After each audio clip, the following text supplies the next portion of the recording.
नमस्कार। आज 15 अक्टूबर की सुबह रोज़ाना का कार्यक्रम अरुण के दोहे, उन दोहों का वाचन, उस पर विवेचन जारी है और आज के 4 दोहे आपको सुना रहा हूँ। पहला दोहा है, दर्शक और परिदृश्य में जब तक भेद जीवंत, दर्शन की बातें करो नहीं जब तलक अनंत। दर्शक और परिदृश्य में जब तक भेद जीवंत, तब तक जब तलक भेद जीवंत, दर्शन की बातें करो नहीं जब तलक अनंत। दर्शन शास्त्री आध्यात्मिक ज्ञान के बारे में बहुत ही विवेचन जुटा लेते हैं, तार्किक संबंध ढूंढते हैं, परंतु सत्य से उनका दर्शन या सत्य से उनकी भेंट नहीं हो पाती। जब तलक सत्य स्थिति की प्रतीति नहीं, तब तलक सत्य पर चर्चा चलती रहती है। सत्य को जो साधक उपलब्ध हो जाता है, सत्य को जो साधक उपलब्ध हो जाता है, वह सत्य चर्चा में रुचि नहीं रखता। दर्शक जब परिदृश्य का अभिन्न हिस्सा बन जाता है,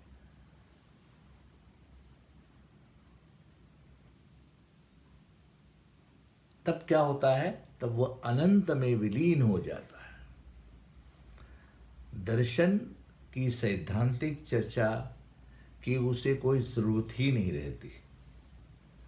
कहने का मतलब जब तक हमारी समझ गलत है, क्या समझ हमारी गलत है कि दर्शक और परिदृश्य, इनके बीच में भेद है, लगता है, जीवंत है, ऐसा जो हमें लगता है, ये हमारी गलत समझ है।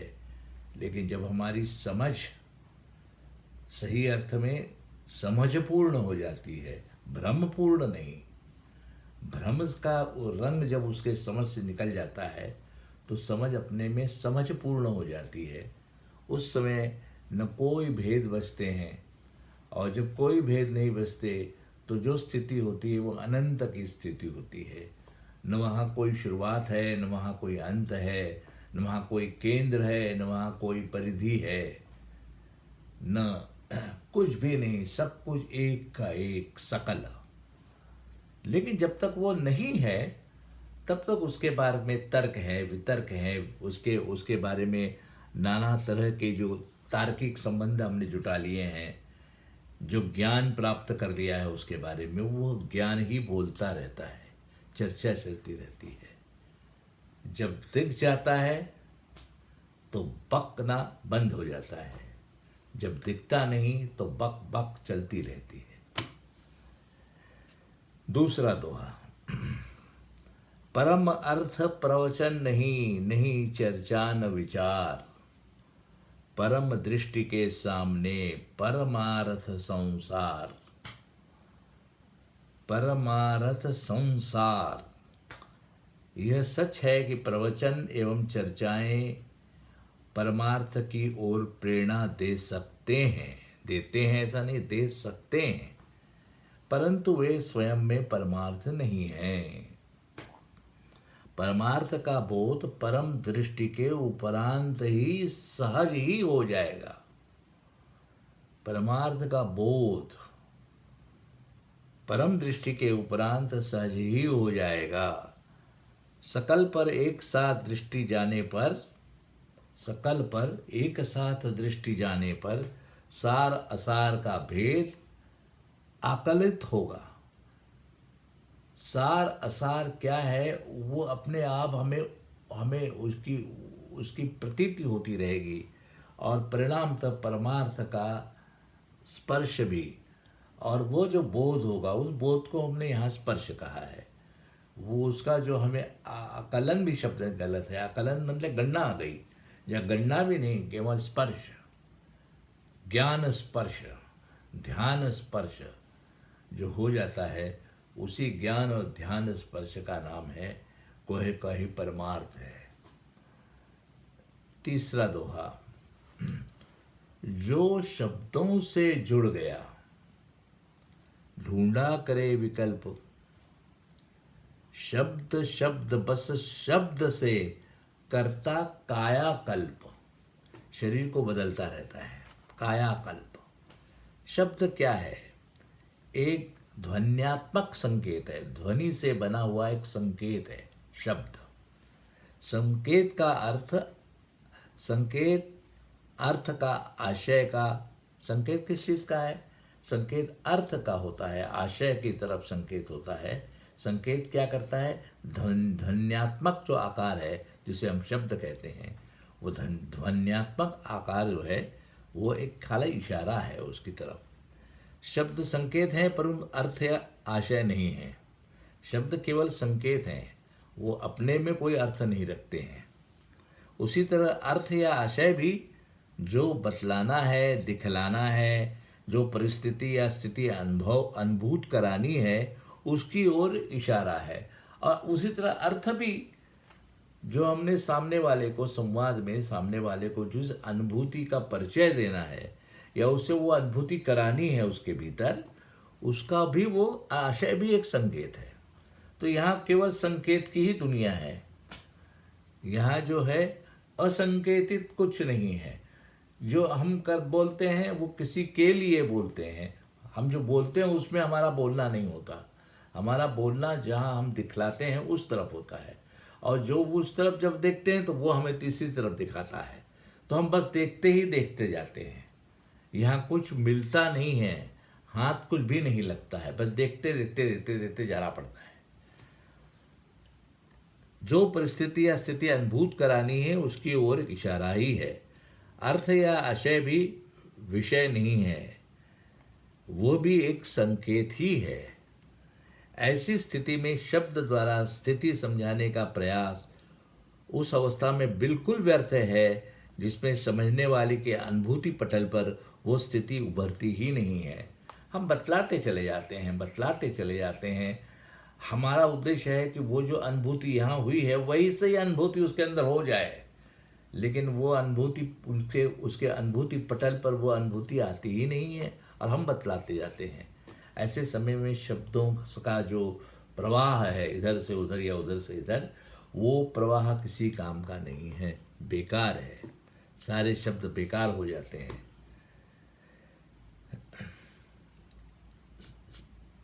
शब्द के प्रतिशब्द, और जब उससे अनुभूति नहीं बनती है, शब्द से अनुभूति नहीं बनती है।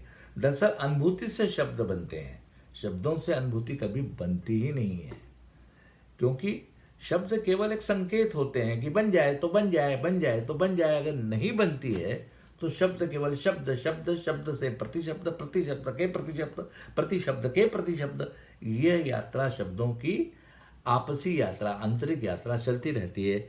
शब्द के प्रतिशब्द, प्रतिशब्द से फिर दूसरे वैकल्पिक शब्दों का उच्चार करते रहना, यानी केवल काया या शरीर को या उच्चार को बदलते रहना, कायाकल्प करते रहना। कितना भी कायाकल्प करो, जो चीज़ हमें समझानी है, दिखानी है, वो दिखती ही नहीं है सामने वाले को। ऐसी स्थिति हो जाती है। तो खाली शब्द बदलते रहते। चलो इस शब्द से नहीं समझा, चलो पहले अध्याय में नहीं समझा, दूसरे अध्याय में समझाते हैं। दूसरा अध्याय भी देखा नहीं तो तीसरा अध्याय, ऐसे 18 अध्याय हमने पढ़ डाले और पता नहीं समझने वाले को समझा या नहीं समझा, ये पता नहीं है। 18 अध्याय खाली का हमने चैप्टर बदल रहे हैं, हम काया बदल रहे हैं। तीसरा, धरा सामने सत्य है पर ढूंढत थक जाए, इस बेढंगी हाट में खुद ग्राहक बिक जाए। ग्राहक जाता है खरीदने के लिए और खुद बिक जाता है, यह स्थिति है। सत्य बहुत ही सुगम, सरल एवं सीधा है। सबसे कॉमन सेंस कोई सब्जेक्ट अगर विषय है समझने के लिए दुनिया में, तो वो सत्य को समझना सबसे सरल है। सत्य बहुत ही सुगम है, सरल है एवं सीधा है। और यही हमारे लिए प्रॉब्लम है। हमारा चाय की प्याली बिल्कुल सामने रखी है, हाथ से उठा लो, पी लो। लेकिन क्या करें, ये जो हाथ है उठाने वाला, ये इतना तिरछा फिरछा, इतना टेढ़ा मेढ़ा हो गया है कि उस प्याली तक पहुंच ही नहीं पा रहा है। तो हमारी पहुंच के रास्ते टेढ़े मेढ़े हो गए हैं। सत्य बिल्कुल सामने रखा हुआ है। सत्य बहुत ही सुगम, सरल एवं सीधा है। सीधी चीजें भी कठिन बन जाती हैं, टेढ़ी बन जाती हैं अगर उसको उठाने वाले हाथ टेढ़े मेढ़े मुड़े हों। देखने वाली दृष्टि वक्र हो गई है। दुनिया में नाना ढंग के संस्कारों ने चित्त को ढक दिया है। हमारे चित्त को नाना ढंग के संस्कारों ने, आदतों ने, संस्कार को फिर हम आदत कहते हैं, यह आदत है। किसी चीज को बार बार करने का मतलब होता है आदत। आदत भी क्या है, अभी एक चीज लगी, हमने की, फिर लगी, फिर की, फिर लगी, और फिर बाद में क्या हो जाता है कि हम खाली करते ही रहते हैं, और जो चीज करनी है उसका उद्देश्य है, उसका हेतु खत्म हो जाता है, और हम करते रहते हैं, वो मैकेनिकल बन जाता है। उसको बोलते हैं आदत। आदत एक मैकेनिकल प्रोसेस है। किसी चीज को बार बार बार बार करने का मतलब, उसको अच्छे शब्दों में लोग संस्कार कहते हैं, उसका नाम है आदत। देखने वाली दृष्टि वक्र हो गई है। दुनिया में नाना ढंग के संस्कारों ने, मतलब आदतों ने, चित्त को ढक दिया है, मन को उलझा दिया है, और इसी कारण सीधे सामने धरा सत्य भी उपलब्ध नहीं हो पाता। दुनिया के बाजार में शोधक, साधक और शोधक जो है स्वयं खो जाता है। वो शोध करने जाता है और खुद जो है अनबूझा हो जाता है, बूझने जाता है और खुद अनबूझा बन जाता है। दुनिया के बाजार में शोधक साधक स्वयं खो जाता है और सत्य की उसकी खोज बिखर कर रह जाती है। वो क्या ढूंढे सत्य को, वह क्या ढूंढे सत्य को, जो स्वयं एक गहरा असत्य बन गया हो। जो ढूंढने वाला है एक गहरा अगर असत्य है, तो वो सत्य को क्या ढूंढे, कैसे ढूंढे। ढूंढे तो क्या करे, ढूंढे तो पाएगा, उपलब्ध होगा। वो सत्य को उपलब्ध होगा या सत्य उसको उपलब्ध होगा, पता नहीं क्या होगा। और ऐसी स्थिति रह जाती है। ये आज के हमारे हुए चार दोहे। दर्शकों पर दृश्य में जब तक भेद जीवंत, परम अर्थ प्रवचन नहीं। तीसरा पढ़ा जो शब्दों से जुड़ गया, और चौथा धरा सामने सत्य है पर ढूंढत थक जाए। ये चार दोहे अभी हमने पढ़ डाले हैं। करीब हमने हमारे आपके साथ 13 सवा 13 मिनट की बात की है। ऐसा ही सहयोग देते रहिए, सुनते रहिए। सुनते सुनते सुनते सुनते शायद विषय में आपकी रुचि हो जाए। यह विषय रुचि से नहीं चलता है, प्रतीति से चलता है। जब अपनी बातें ही अपने को ठीक से समझ में आने लगती हैं, तब आदमी उसमें और भी घुसने लगता है। तब तक वो उसको एक अपरिचित चीज़ की तरह देखता रहता है, निहारता रहता है। लेकिन जब उसमें की समझ जाग जाती है, तो परिचय की भी ज़रूरत नहीं होती, अपने आप कदम उधर बढ़ने लगते हैं। नमस्कार, धन्यवाद।